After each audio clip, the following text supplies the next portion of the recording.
Welcome to the Currency of Knowledge, a County National Bank wealth management podcast, the podcast where we unravel the layers of prosperity, explore the diverse meanings of wealth, and delve into the stories of those who have built their own versions of abundance. I'm your co-host, Christopher Phillips. And I'm Holly Baker.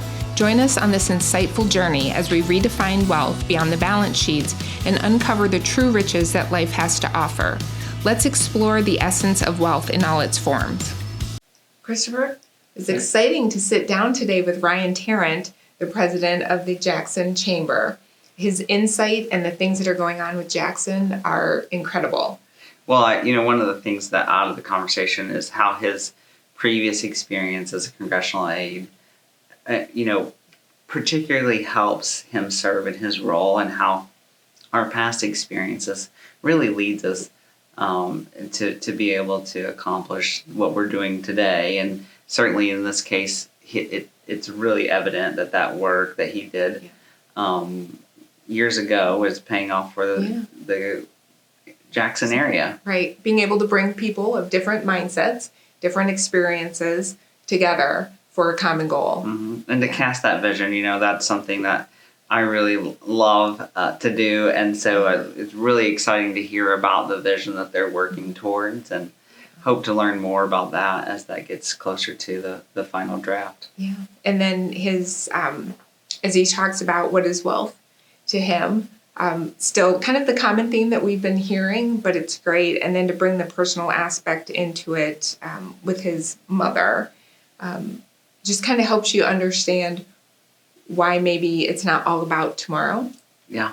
But you also have to live for today. Mm-hmm. And which, as you tied in the podcast really well, is how that intertwines into what the work he's doing at the chamber as well. Yeah. It's a great podcast. Excited for everyone to see it and hear it. And once again, always fabulous to be next to you in the Currency of Knowledge chairs. We really enjoy it. Welcome to the Currency of Knowledge. We're sitting down today with Ryan Tarrant. Welcome, Ryan. Thank you. Ryan is the president and CEO of the Jackson Chamber. So excited to have you with us today. Want to hear a little bit about your background before you got to the Jackson Chamber. It's a very interesting background from what I've read. But again, welcome. Thank you. Happy to be here. Yeah. So let's just jump in. So you've been with the chamber since 2023? 2023, 2 years, basically today. I started the Tuesday after Labor Day. Oh, really? Okay. So, happy anniversary with the Thank chamber. you. Yeah. Thank you. Yeah. So before you came to Jackson, tell us a little bit about what you were doing. Well, nonprofit association chamber work is kind of like a second career for me. I spent nearly 2 decades working in congressional offices, so both in Michigan and Midland, and then also in Washington, D.C. for the last 3 years, traveling back and forth. Wow. So that's exciting. So how did you get to be working for Congress? So I ended up being a political science major in my last semester in college. My advisor had a posting on her door for a stipend and mileage to go run a local judicial campaign, a probate judge's campaign up in Roscommon County. So, I grew up in Bay City, lived in Bay City. It was about an hour and a half drive. And so I did that my last semester in college. It was really interesting, got a lot of experience, didn't know what I didn't know. And even though we lost, the candidate and his wife, who happened to be the CEO of the local hospital, I guess were happy with the work that I did and wanted to help me. And so she sent along my resume with a letter of recommendation to the congressman who she knew. And it showed up on Monday, and on Friday somebody had left. And so, the rest is sort of history. It just kind of showed up at the right time and ended up turning it into a 17-year career. Wow. Wow. That's incredible. When you look back on those 17 years, what was the most impactful for you in that process, learning just how the government worked and your role in it? So, the biggest things I think that I took away, I worked for Congressman Dave Camp, who ended up being chairman of Ways and Means, so the tax policy committee, and some of the things that I learned early on, kind of watching and learning from him were, if you try and do the right thing the right way, it's generally going to work out. and you want to work on good policy with, anyone. And so, the one example I have that I always remember, there was a student loan issue that was impacting people in our district and across the country. And so, he looked at that policy and said, we need to fix this. And the Democrat co-sponsor on the bill, Dave Camp was a conservative, Reagan Republican. Democrat co-sponsor was Rahm Emanuel. And so you couldn't get two different people politically, personally, but the two of them worked this thing all the way through and kind of shepherded it through the process. And so, it kind of teaches you, and I've taken that into, the chamber world now. You want to work with everybody on good policy and improving your community. Wow, that's great. That makes a huge difference. Mm-hmm. So then how'd you do the transition? How'd you do the jump from? Yeah, so my kids were in junior high and going into high school in 2017. And, it was about the same time that, they do the Republican Democrat congressional baseball game with the members of Congress. And there was the baseball field shooting. And I was traveling back and forth from my home in Bay City to DC every week for session. And I think it was probably the day after the baseball field shooting when my wife kind of said, I think you're probably done and it's time to come home. The Bay Area Chamber of Commerce in Bay City happened to have an opening for president and CEO. And so I went through that process and kind of never looked back. So I went from an 800-mile commute to about 1.25 miles from my house. Wow. Makes it a little bit easier to. It was. I could ride my bike to work, and, all of it. Yeah. So.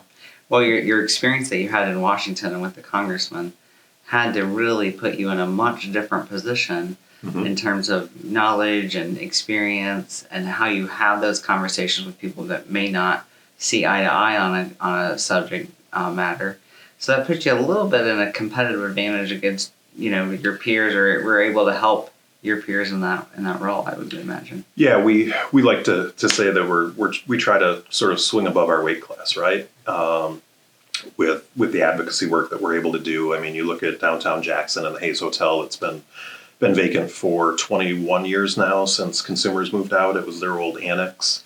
That building's going to be 100 years old next year. And so, as we went through the budget process last year in the state legislature, the chamber and consumers and others were able to secure $4.5 million for that investment in the state budget to kind of help push it along and move it forward. And, the newest developer, Collier Gibson, actually has purchased the building. So it's the first time in 10, 20 years that the city of Jackson has not owned that building. Oh, that's great. Mm-hmm. And that building is kind of pretty close to our Fields office. Is that correct? That's correct. It's about a block down and across the street. Yeah. Okay. Mm-hmm. That's exciting. Yeah, and so the goal there is mixed use. So you'll have commercial on the first couple of floors, and then it's 100+ market rate apartments that will be going in downtown Jackson. So that'll be a huge change in the landscape in the community. So that's kind of the next iteration of you saw the murals go in over the course of 3 years or so, and they've done a lot of work in downtown Jackson, and now this is kind of that next step in that momentum building. Mm-hmm. Great. It feels like there's a trend of people moving back into downtown areas. Mm-hmm. We're seeing that, I think, in Adrian development in terms of apartments. Of course, housing is a great need all across all of our communities. So that's exciting because with that, I would imagine there's just a whole spur of economic development that just brings back to the downtown area when people are in it. It does. And, the city of Jackson's done a great job with their 100 Homes program. This was the ARPA funding that they used $2.5 million to put in. They're in the process of putting in 100 new homes in Jackson County. New builds? New builds wow. On vacant property. And what they use that for is they couple $25,000 in down payment assistance with potentially another 10 with MSHDA for a house that's roughly $190,000, and you have to be 120% of AMI or below. And so, for the first time in 50+ years, you've got new builds going into the city of Jackson in a city where, the average age of a home is like 82 years. Yeah. There's some beautiful homes too. There are some beautiful homes. Yeah. I learned that over the last couple of years. We lived in one of those older historic homes in the city. So, it was great. Yeah, that's great. And we'll be right back. CMB Treasury Management can streamline your payments and collection processes, manage liquidity, and resolve the working capital challenges businesses face today. Our products and services are designed to help you devise the best combination of services for your business. No matter the size of your business, let us help you with solutions that can best fit your needs and positively impact your bottom line. And we're back.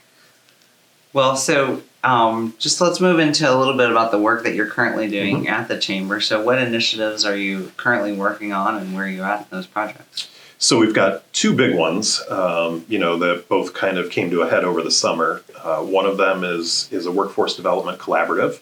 So that's a partnership with Jackson College. They were able to secure $1 million grant.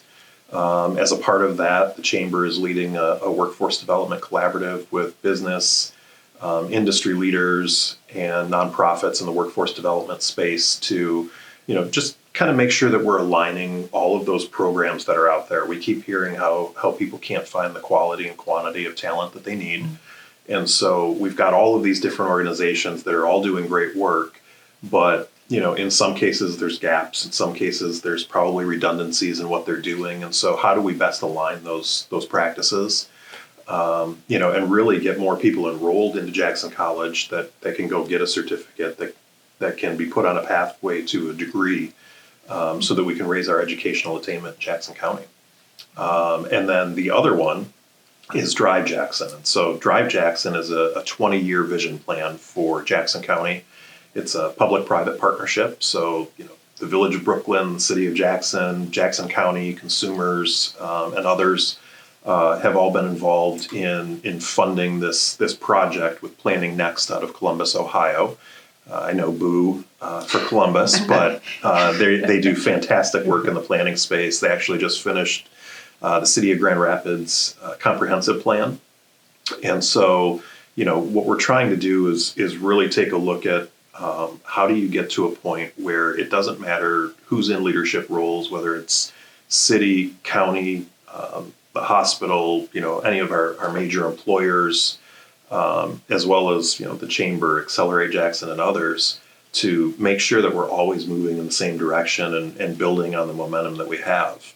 And it really came out of a trip that I took to Bentonville, Arkansas.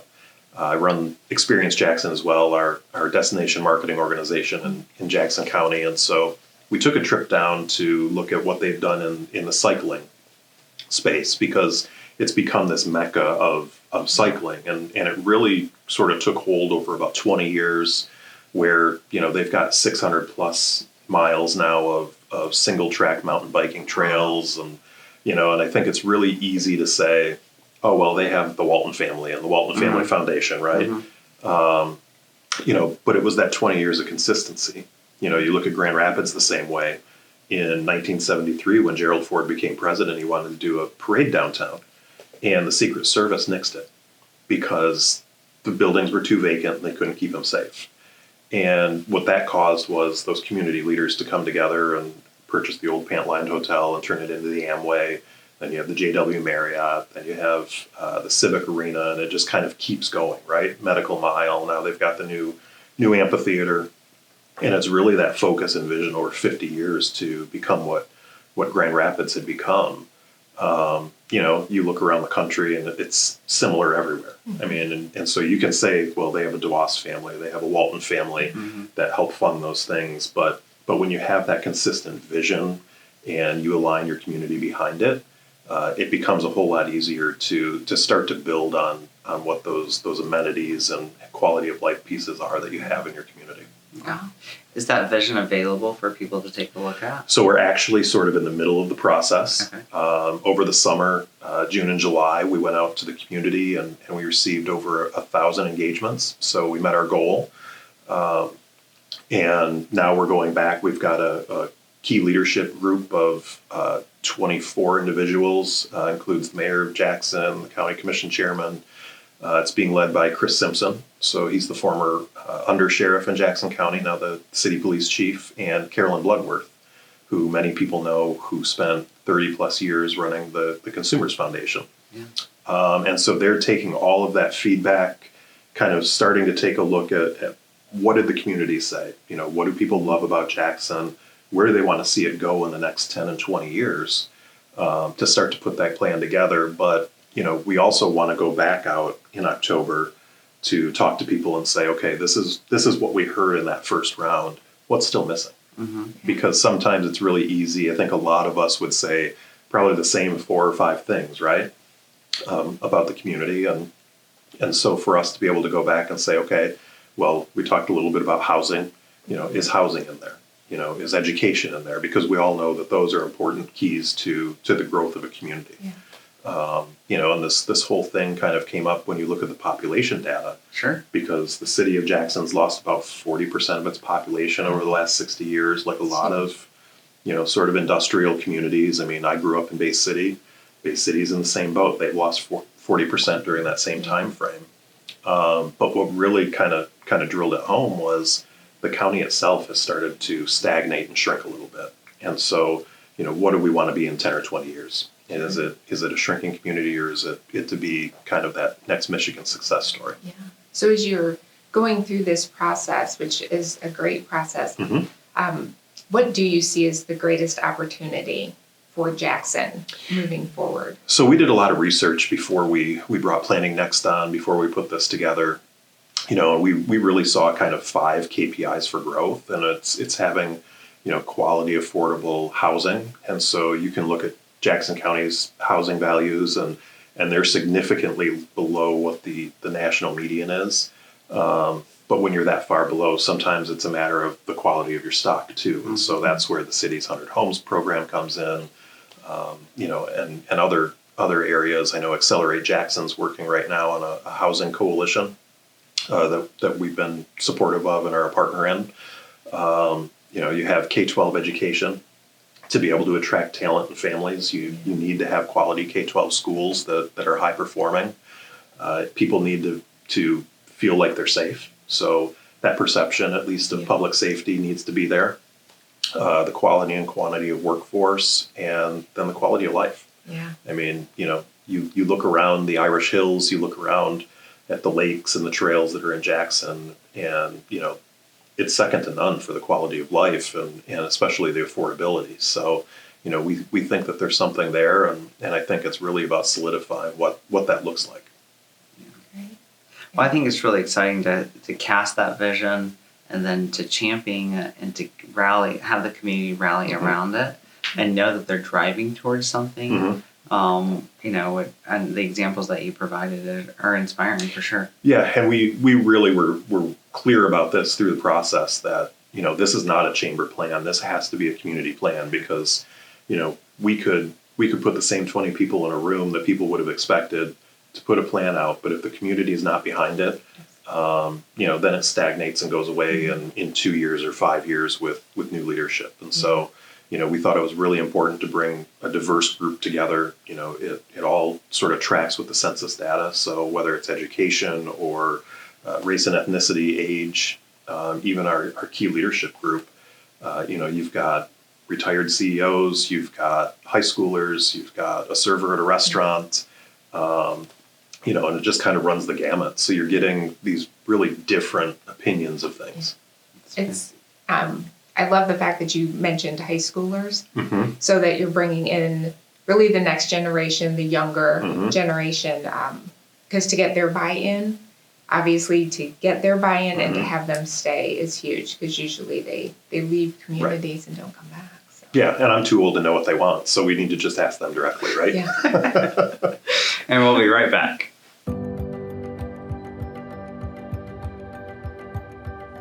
We can all think of a successful business, and we know that those businesses have a comprehensive plan. Let County National Bank Wealth Management help you put together a comprehensive plan for your life. Whether that's leaving money to children or to a charity or traveling wherever you want, come meet with us, and we can help you plan, prepare, and prosper throughout your life.